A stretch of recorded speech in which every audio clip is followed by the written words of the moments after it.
Isaiah 3.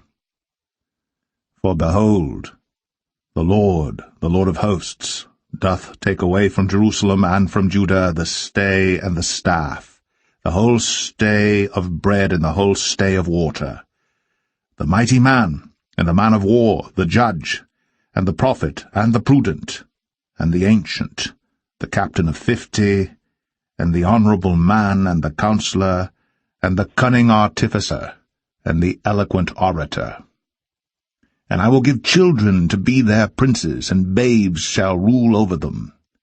And the people shall be oppressed, every one by another, and every one by his neighbor. The child shall behave himself proudly against the ancient, and the base against the honorable. When a man shall take hold of his brother of the house of his father, saying, Thou hast clothing, be thou our ruler, and let this ruin be under thy hand. In that day shall he swear, saying, I will not be an healer, for in my house is neither bread nor clothing. Make me not a ruler of the people. For Jerusalem is ruined, and Judah is fallen, because their tongue and their doings are against the Lord, to provoke the eyes of his glory. The show of their countenance doth witness against them, and they declare their sin as Sodom. They hide it not. Woe unto their soul, for they have rewarded evil unto themselves. Say ye to the righteous, that it shall be well with him, for they shall eat the fruit of their doings. Woe unto the wicked! It shall be ill with him, for the reward of his hands shall be given him. As for my people, children are their oppressors, and women rule over them. O my people, they which lead thee cause thee to err, and destroy the way of thy paths. The Lord standeth up to plead, and standeth to judge the people. The Lord will enter into judgment with the ancients of his people, and the princes thereof. For ye have eaten up the vineyard, the spoil of the poor is in your houses. What mean ye that ye beat my people to pieces, and grind the faces of the poor, saith the Lord God of hosts? Moreover the Lord saith, Because the daughters of Zion are haughty, and walk with stretched forth necks, and wanton eyes, walking and mincing as they go, and making a tinkling with their feet. Therefore the Lord will smite with a scab the crown of the head of the daughters of Zion, and the Lord will discover their secret parts.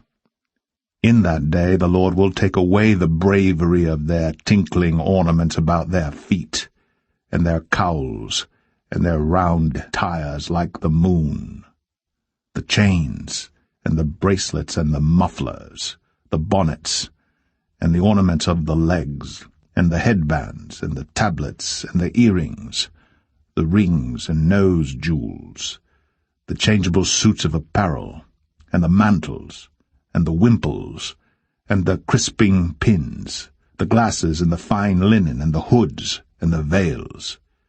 And it shall come to pass that instead of sweet smell there shall be stink, and instead of a girdle, a rent, and instead of well-set hair, baldness, and instead of a stomacher, a girding of sackcloth, and burning instead of beauty. Thy men shall fall by the sword, and thy mighty in the war. And her gates shall lament and mourn, and she being desolate shall sit upon the ground. Isaiah 4. And in that day 7 women shall take hold of one man, saying, We will eat our own bread, and wear our own apparel. Only let us be called by thy name, to take away our reproach. In that day shall the branch of the Lord be beautiful and glorious, and the fruit of the earth shall be excellent and comely for them that are escaped of Israel. And it shall come to pass, that he that is left in Zion, and he that remaineth in Jerusalem, shall be called holy, even every one that is written among the living in Jerusalem, when the Lord shall have washed away the filth of the daughters of Zion, and shall have purged the blood of Jerusalem from the midst thereof by the spirit of judgment, and by the spirit of burning.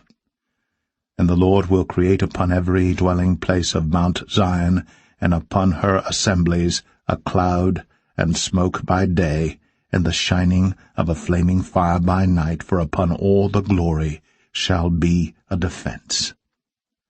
And there shall be a tabernacle for a shadow in the daytime from the heat, and for a place of refuge, and for a covert from storm and from rain.